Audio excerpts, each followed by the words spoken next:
ఎవరి చుట్టూ రౌడీ షీటర్లు జైలుకు వెళ్లి వచ్చిన వాళ్ళో ఒకసారి చూసుకోవాలని అనంతపురం ఎమ్మెల్యే దగ్గుపాటికి మాజీ మేయర్ వసీం సూచించారు. వైసీపీ నాయకులు చేపట్టిన దీక్షల్లో రౌడీ షీటర్లు, రాజకీయ నిరుద్యోగులు ఉన్నారంటూ దగ్గుపాటి చేసిన వ్యాఖ్యలపై ఆయన ఆగ్రహం వ్యక్తం చేశారు. నిరుద్యోగుల పక్షాన డిఎస్సీలో జరిగిన అక్రమాలపై దీక్షలు చేస్తుంటే అవమానించేలా మాట్లాడతావా అంటూ ఫైర్ అయ్యారు. దగ్గుపాటికి కళ్ళు సరిగ్గా కనిపించకపోతే ఒకసారి వచ్చి చూసుకోవాలన్నారు.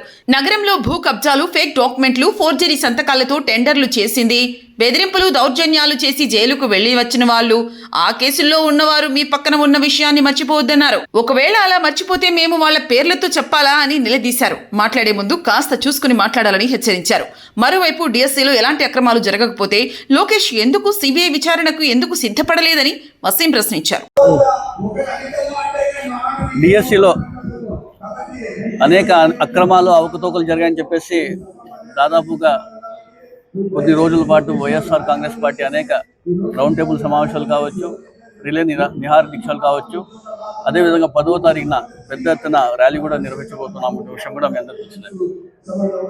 ఏదైతే నారా లోకేష్ గారు డిఎస్సీలో అవకతవకలు జరిగాయని చెప్పేసి ఏ విధంగా అయితే ఢిల్లీలో నీట్ పేపర్ లీక్ సంబంధించి దేశవ్యాప్తంగా నిరసనలు జరిగిన కార్యక్రమం మనం అందరూ చూసాం.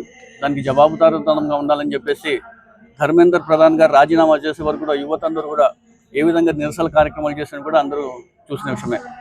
అదేవిధంగా రాష్ట్రంలో కూడా డిఎస్సికి సంబంధించి అనేక అవకతవకలు జరిగాయని చెప్పేసి రాజీనామా చేయాలని చెప్పేసి అనేక నిరసన కార్యక్రమాలు చేస్తున్నా కూడా ఈరోజు ఏ విధంగా వాళ్ళు కూటమి నాయకులు స్పందిస్తున్న విషయం కూడా మనం చూసాం.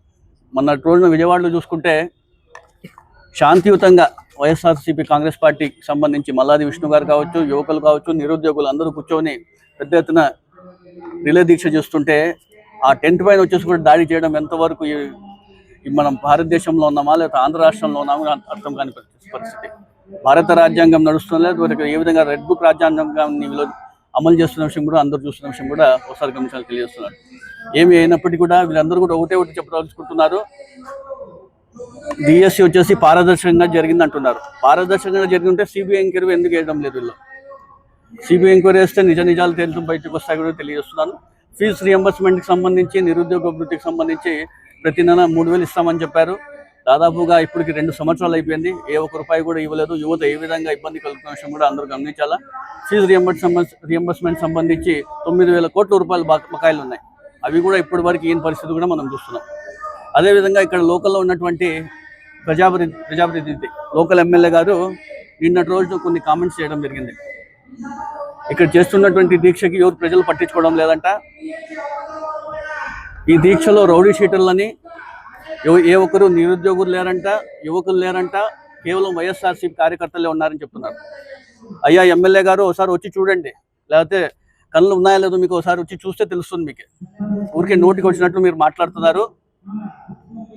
మేమందరం కూడా నిరుద్యోగులకు, యువకులకు వాళ్ళకి అన్యాయం జరిగిందని చెప్పేసి మేము పెద్ద ఎత్తున దీక్షలు చేస్తుంటే ఇక్కడ అందరూ కూడా రాజకీయ నిరుద్యోగులు వచ్చేసి చేస్తున్నారని చెప్పేసి పెద్ద ఎత్తున మాట్లాడుతున్నారు.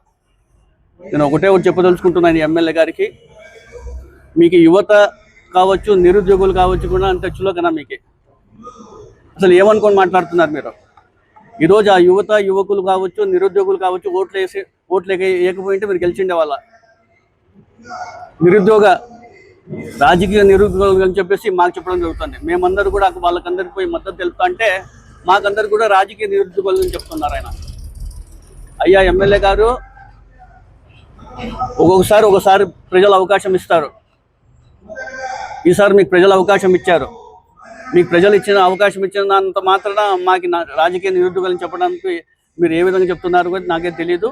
నేను ఒకటే చెప్తున్నాను, మీకు ప్రజల చేత ఏ విధంగా మీరు ఎన్నుకోబడినారు. ప్రజలు ఎప్పుడు కూడా ప్రజలకు సంబంధం లేకుండా ఎక్కడో వేరే ఊర్లో వ్యాపారాలు చేసుకుంటూ ఇక్కడ వచ్చేసి మీరు గాలివాటంలో గెలిచిన విషయం కూడా అందరికీ తెలుసు. ఏదో వన్ టైం ఎమ్మెల్యే గారు వచ్చి మీరు ఇక్కడ గాలి మాటలు మాట్లాడుతున్న విషయం కూడా అందరికీ తెలిసినదే. మేమందరూ కూడా అనేక సార్లు ఇక్కడ ఉన్నటువంటి ప్రజాప్రతినిధులు అనేక సార్లు గెలిచిన వాళ్ళు ఏ విధంగా ప్రజలతో సంబంధాలు ఉండే విషయం కూడా అందరికీ తెలుసు. మీరు అన్ని కూడా ఒకసారి చూసి మాట్లాడడానికి కూడా మీరు తెలియజేస్తున్నాను. అదేవిధంగా రౌడీ షీటర్లను పెట్టుకొని మీరు దీక్షలు చేస్తున్నారంటున్నారు. ఒకసారి చెప్పే కదా బుద్ధి ఉండాలి ఆయనకి. ఒక్కరిని చూపిమండి రౌడీ షీటర్ని. అక్కడ మీ చుట్టుపక్కల ఉండే వాళ్ళని చెప్పమంటారా ఎంతమంది రౌడీ షీటర్లు ఉన్నారు, ఎంతమంది జైలుకి వెళ్ళినారు, ఎన్ని భూ కబ్జాలు చేసినారు, ఎన్ని అక్రమాలు చేసినారు, ఎన్ని లిక్కర్ మాఫియాలు చేసినారు మీరు, ఎంతమందికి రౌడీల్ని ప్రోత్సహించినారు వెనుక మీరు, ఎన్ని ఇక్కడ ఈ మున్సిపల్ ఆఫీస్లోనే ఫోర్జరీ సర్టిఫికేట్ పెట్టి కాంట్రాక్టులు చేసే విషయం తెలుదా? అదేవిధంగా మీరు ఎంతమందికి డూప్లికేట్ సర్టిఫికేట్ తయారు చేసి రిజిస్ట్రేషన్ ఆఫీస్లో టైటిల్ ట్రాన్స్ఫర్లు మార్చిన విషయం కావచ్చు, డాక్యుమెంట్లు మార్చిన విషయం కావచ్చు, అనేక స్థలాలు ఈరోజు కబ్జా చేసిన విషయం కావచ్చు, ఇవన్నీ కూడా మీరు చూసి మాట్లాడాలా. ఫస్ట్ నేను ఎట్లున్నాను, నా చుట్టుపక్కల వాళ్ళు ఎలా ఉన్నారు, ఎవరెవరు జైలుకి వెళ్ళినారు, ఎంతమంది జైలుకి వెళ్ళినారు, ఎంతమంది బెయిల్లో ఉన్నారు, ఎవరెవరు వాళ్ళ పేర్లు కూడా చెప్పమంటారా? చెప్పండి. మీరు మాట్లాడేటప్పుడు కనుక్కొని మాట్లాడితే బాగుంటుంది. వైఎస్ఆర్ కాంగ్రెస్ పార్టీ ఎప్పటికీ నీతి నిజాయితీగా మాట్లాడుతుంది, న్యాయంగా పోరాడుతున్నాం, ప్రజల పక్షాన ఉంటాం. ప్రజల వైపు ఏ అధికారం వస్తుంది పోతుంది, ప్రజల వైపు మేము ఎప్పుడు ఉంటాం.